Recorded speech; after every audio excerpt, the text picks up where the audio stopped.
dan salam sejahtera dari Berita Utama. Saya Ilyas Azman dan kita saksikan tajuk utama dalam berita hari ini. Senario dalam masalah disiplin di sekolah.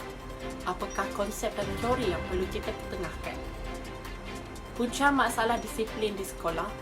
Mengapa hal ini berlaku? Tanggungjawab guru. Apakah yang perlu kita hadapi untuk mendepani masalah tersebut? Pengurusan masalah disiplin di sekolah merupakan perkara penting untuk memastikan ekosistem sekolah dilaksanakan secara teratur dan berjalan dengan lancar. Pengawalan terhadap masalah disiplin dan tingkah laku menjadi komponen utama dalam pengurusan masalah disiplin. Hal ini demikian, pengurusan masalah disiplin ini tidak boleh dianggap berjaya sekiranya masalah disiplin dan tingkah laku sentiasa berlaku. Setelah kita melihat kepada konsep pengurusan masalah disiplin, mari kita melihat kepada definisi disiplin dan masalah disiplin. Menurut E. Ahmeng, disiplin merupakan enakmen yang telah dipersetujui oleh sesuatu kelompok masyarakat bagi mewujudkan tingkah laku baik demi kesempurnaan hidup.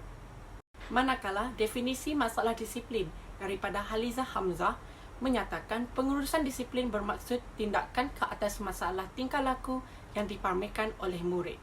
Daripada Tiong Lien Kyo, pengurusan disiplin dikaitkan dengan keupayaan guru menstruktur ekosistem pendidikan yang lebih kondusif. Seterusnya kita melihat kepada senario masalah disiplin murid sekolah pada masa kini. Pertama, kita melihat kepada gejala penting. Kedua, kita melihat kepada tingkah laku tidak menepati masa. Ketiga, kita melihat kepada gangguan seksual.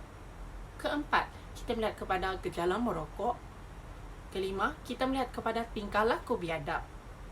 Dan keenam, kita melihat kepada masalah buli. Dan yang ketujuh, terakhir sekali, kita melihat kepada gejala vandalisme. Terlebih dahulu, kita melihat kepada beberapa keratan akhbar melalui senario masalah disiplin yang berlaku dalam kalangan murid sekolah. Jabatan Pelajaran Wilayah Persekutuan menahan 144 pelajar sekolah yang kebanyakan daripada sekitar Budu dan Keramat dalam satu operasi khas memerangi masalah penting pada waktu tersebut.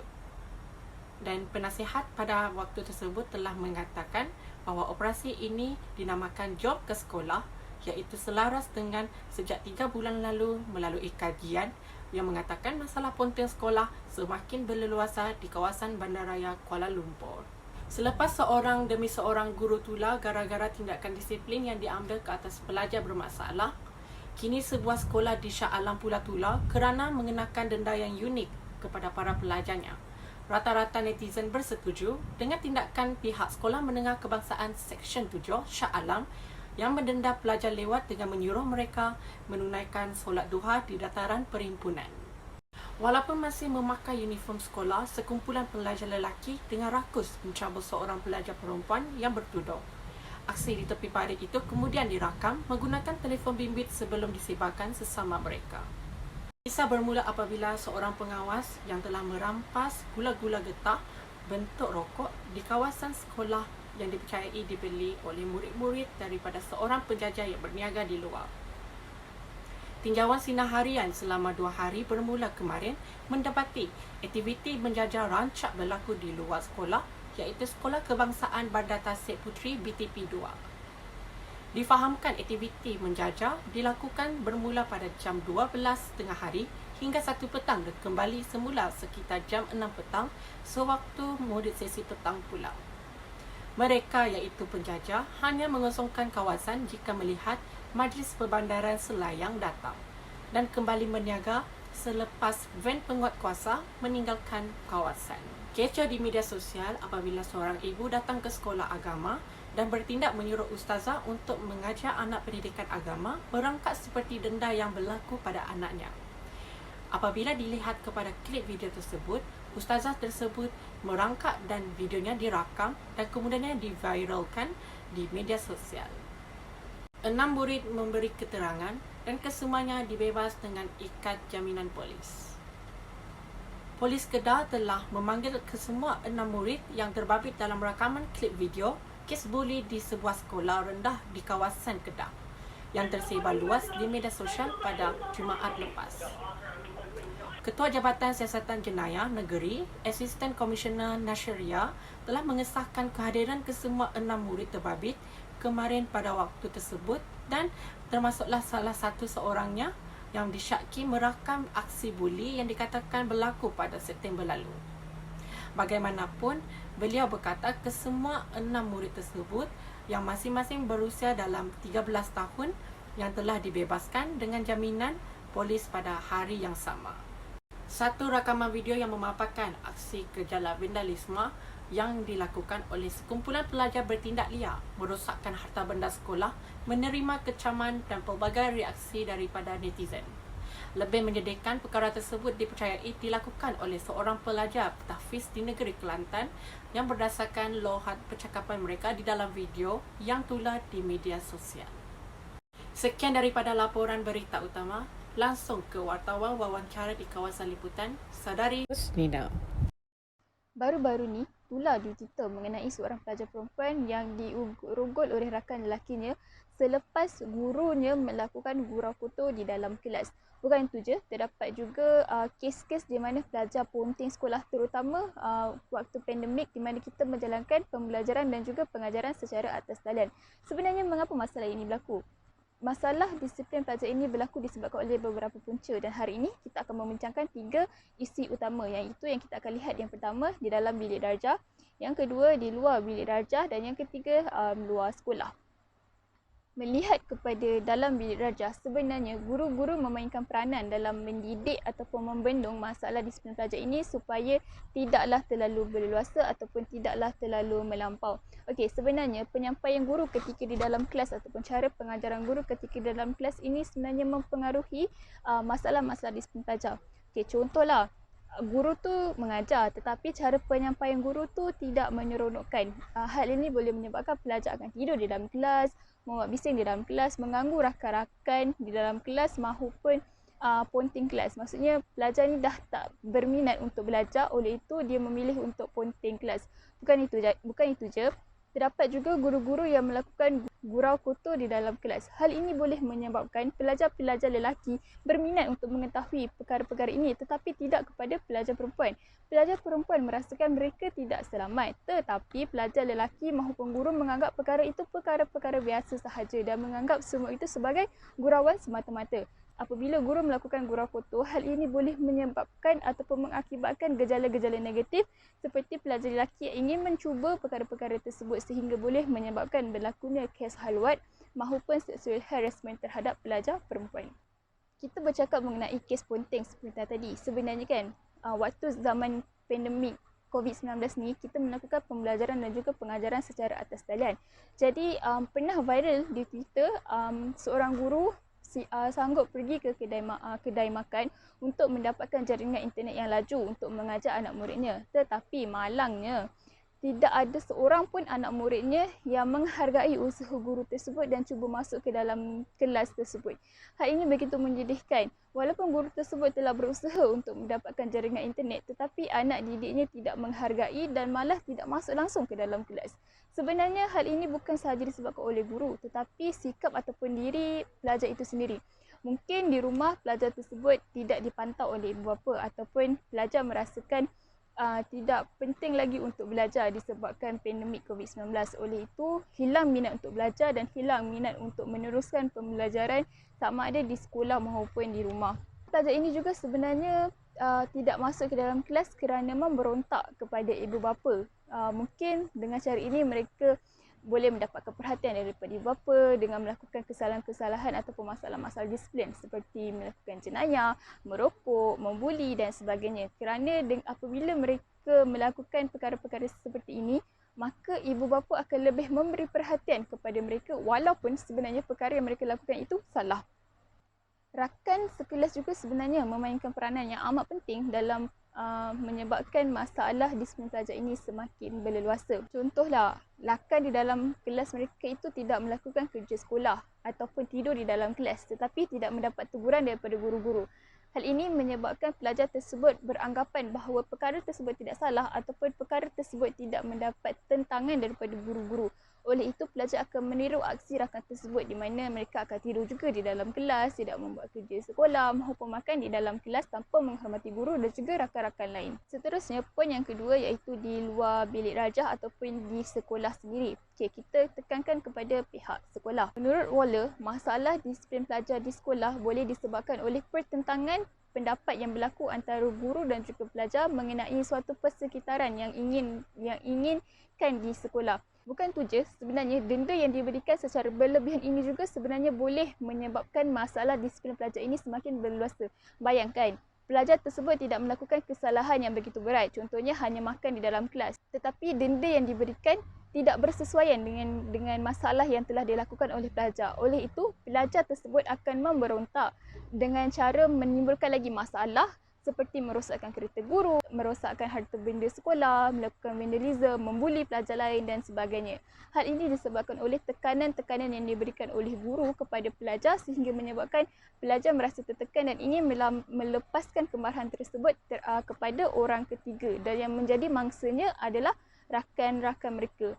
Apabila rakan-rakan mereka ini dibuli ataupun mangsa buli ini akan merasa takut untuk hadir ke sekolah. Bukan tu je, selain daripada pengaruh rakan sekelas tadi, terdapat juga pengaruh rakan sebaya. Menurut ahli sosiologi, rakan sebaya merupakan satu kumpulan kanak-kanak ataupun remaja yang mempunyai lingkungan umur yang sama. Oleh itu, mereka memberikan pendapat yang sama dan dengan apa yang pelajar tersebut hendak. Mereka juga akan memperoleh pengalaman-pengalaman baru yang tidak diperolehi semasa bersama keluarga. Contohnya seperti merokok, membuli, berhalwat dan sebagainya. Perkara-perkara seperti ini hanya akan didapati bersama rakan-rakan sebaya kerana mempunyai pemikiran yang sama. Oleh itu, mereka akan lebih cenderung kepada rakan sebaya berbanding dengan orang-orang yang lebih tua.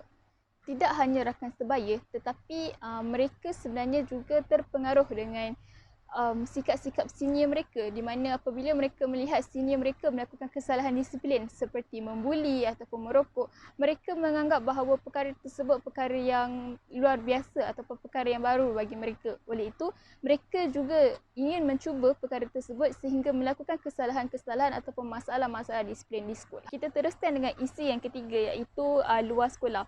Okey, sebenarnya media massa juga memainkan peranan yang amat penting dalam menyebabkan masalah-masalah disiplin pelajar ini semakin berleluasa. Hal ini kerana sekarang ini kita di zaman teknologi maju di mana kita boleh mendapatkan sebarang maklumat hanya di hujung jari sahaja. Oleh itu, pelajar-pelajar ini akan sering melayari laman sesawang yang tidak dikawal seperti melihat laman sesawang lucah ataupun filem-filem gangster. Apabila mereka melihat perkara-perkara sebegini, mereka akan ingin mencuba perkara tersebut kerana zaman remaja merupakan zaman di mana mereka ingin mencuba sesuatu perkara yang baru dan tidak pernah dilakukan. Cakap mengenai perkara-perkara lucah, baru-baru ini tular di media sosial mengenai satu rancangan reality TV di mana ketika itu mereka membicarakan mengenai pekerjaan seorang pelakon ini. Pelakon ini telah menceritakan kisah di sebalik tabir suatu filem yang pernah dia lakukan, tetapi telah dipotong keluar ataupun telah diedit keluar oleh pihak produksi filem tersebut. Tetapi pelakon ini telah menceritakan semula kisah di sebalik tabir filem tersebut sehingga menyebabkan rakan pelakon tersebut meminta pelakon itu menceritakan dengan lebih lanjut. Sepatutnya perkara ini tidak ditayangkan ataupun dihentikan serta-merta supaya tidaklah berlaku perkara-perkara yang tidak diingini.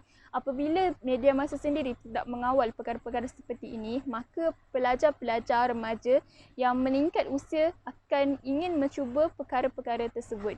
Hal ini sebenarnya boleh mendatangkan lagi masalah-masalah disiplin pelajar. Bukan itu sahaja, ibu bapa yang terlalu sibuk bekerja sehingga mengabaikan anak-anak ini juga sebenarnya menjadi punca kepada masalah disiplin pelajar. Ada ibu bapa yang kedua-duanya bekerja tetapi mengabaikan anak-anak, dan ada juga ibu bapa yang kedua-duanya bekerja tetapi masih menjaga dan melihat perkembangan anak-anak. Okey, bagi ibu bapa yang bekerja tetapi mengabaikan anak-anak, mereka tidak kisah ataupun tidak peduli dengan siapa anak mereka berkawan, sama ada anak mereka pergi ke sekolah ataupun tidak, anak mereka melakukan kerja sekolah ataupun tidak. Mereka tidak peduli kerana bagi mereka itu adalah tanggungjawab guru. Sebenarnya tanggungjawab ini adalah tanggungjawab bersama, iaitu ibu bapa dan juga guru, juga pihak kerajaan. Ibu bapa tidak boleh mengabaikan dan memberikan tanggungjawab tersebut 100% kepada guru, kerana ibu bapa juga memainkan peranan yang sangat penting dalam memberikan rasa kasih sayang kepada anak mereka. Kebiasaannya remaja melakukan masalah-masalah disiplin kerana perasaan tertekan ataupun masalah-masalah di rumah yang disebabkan oleh ibu bapa menyebabkan remaja tadi tertekan dan ingin melepaskan kemarahan tersebut dengan melakukan masalah-masalah disiplin. Jika tadi ibu bapa terlalu sibuk sehingga mengabaikan anak-anak, ini pula ibu bapa yang terlalu memanjakan anak-anak mereka, sehingga kan apabila guru mengambil tindakan disiplin kepada anak-anak mereka, mereka pula mengambil tindakan terhadap guru tersebut dengan menyaman ataupun memarah guru tersebut. Walaupun sebenarnya denda yang diberikan kepada anak mereka itu adalah bertepatan dengan apa yang sepatutnya mereka lakukan. Memang salah anak mereka dan denda diberikan adalah bersesuaian, tetapi ibu bapa tidak puas hati kerana mereka sendiri tidak pernah marah anak mereka. Jadi guru-guru tidak sepatutnya marah anak mereka. Sebab itulah apabila anak-anak ini melakukan kesalahan, mereka merasakan bahawa ibu bapa mereka akan sering membela mereka dan mereka akan terus melakukan kesalahan yang sama tanpa memikirkan impaknya pada masa akan datang.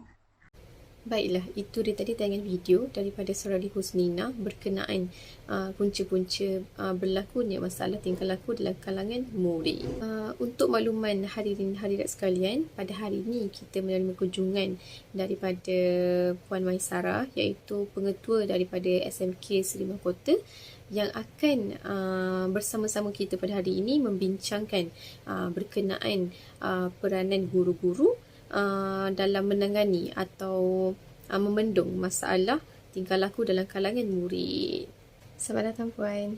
Terima kasih atas jemputan pada hari ini. Baiklah Puan Maisara, sebentar tadi tayangan video daripada Saudari Husnina ada menghuraikan berkenaan punca-punca wujudnya masalah disiplin dalam kalangan murid ini. Sebentar tadi Saudari Husnina ada menghuraikan punca dari segi faktor dalam bilik darjah, luar bilik darjah dan juga luar sekolah. Jadi menurut Puan, apakah antara perkara yang boleh guru-guru lakukan untuk mengawal masalah ini? Baiklah, masalah tingkah laku dalam kalangan murid ini berlaku disebabkan oleh pelbagai faktor dan tak dinafikan lagi guru memang memainkan peranan yang penting dalam memendung masalah ini kerana ianya turut menjadi tugas dan juga tanggungjawab sebagai seorang guru dalam membentuk generasi muda menjadi insan yang penuh dengan nilai murni selain daripada menjalankan tugas hakiki seorang guru iaitu mendidik. Dan antara tanggungjawab guru dalam memendung masalah disiplin ini ialah dengan mengenal pasti punca, membina hubungan dengan ibu bapa, meningkatkan kualiti pengurusan bilik darjah dan juga melakukan intervensi bimbingan dan konseling. Sebentar tadi Puan ada menyebut berkenaan tanggungjawab atau peranan yang perlu guru lakukan untuk memendung masalah ini. Jadi bolehkah kalau Puan menghuraikannya dengan lebih lagi? Baiklah. Masalah tingkah laku dalam kalangan murid ini memang berlaku disebabkan oleh pelbagai faktor sebagaimana yang telah diberitahu oleh Saudari Husnina dalam klip yang telah kita tonton sebentar tadi. Dan tak dinafikan bahawa guru memainkan peranan yang penting dalam membendung masalah ini kerana ianya telah menjadi tugas seorang guru, tanggungjawab seorang guru dalam membentuk generasi muda kini untuk menjadi insan yang penuh dengan nilai murni selain daripada tugas hakiki seorang guru iaitu mengajar ataupun mendidik. Baik, kita pergi kepada langkah ataupun peranan guru yang pertama iaitu dengan mengenal pasti punca. Guru-guru perlu mengenal pasti punca kepada berlakunya masalah tingkah laku ini kerana masalah tingkah laku ini berlaku pasti disebabkan oleh beberapa perkara yang mendorong kepada berlakunya masalah tingkah laku ini. Jadi antara perkara yang boleh kita bangkitkan kepada sebab berlakunya masalah tingkah laku ini ialah disebabkan oleh mungkin murid-murid tersebut melakukan masalah tingkah laku ini untuk mendapatkan perhatian atau mencabar kuasa, membalas dendam ataupun mempamerkan kekurangan. Kebiasaannya murid-murid melakukan masalah tingkah laku ini adalah berpunca daripada untuk mendapatkan perhatian. Jadi, peranan guru adalah dengan mengenal pasti punca kerana setiap murid, setiap individu melakukan masalah tingkah laku disebabkan oleh sebab yang berbeza-beza. Jadi, guru perlu mengenal pasti punca utama ataupun sebab utama kenapa murid tersebut memilih untuk melakukan masalah tingkah laku ini. Jadi apabila guru telah mengenal pasti punca, jadi langkah seterusnya, langkah pencegahan bolehlah dilakukan. Selain itu juga, guru perlulah membina hubungan dengan ibu bapa kerana masalah tingkah laku ini kebiasaannya berlaku kerana tidak mendapat perhatian dan juga kasih sayang daripada ibu bapa. Dan selain daripada ibu bapa, kemungkinan juga kerana murid tersebut dipengaruhi oleh rakan sebaya yang kurang baik. Jadi apabila difokuskan kepada ibu bapa, apabila kurangnya kasih sayang ibu bapa ini,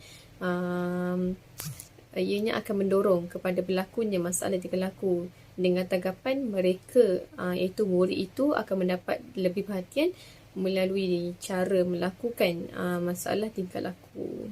Oleh itu, sebagai guru, perlulah kita untuk memberikan belayan kasih sayang kepada murid dan dalam masa yang sama bekerjasama dengan ibu bapa supaya keperluan ini dapat dipenuhi, iaitu kasih sayang. Guru juga perlulah menyelidiki latar belakang murid seperti keluarga ataupun apa aktiviti murid-murid selepas sekolah supaya guru dapat betul-betul mengenal pasti punca kepada berlakunya masalah tingkah laku ini.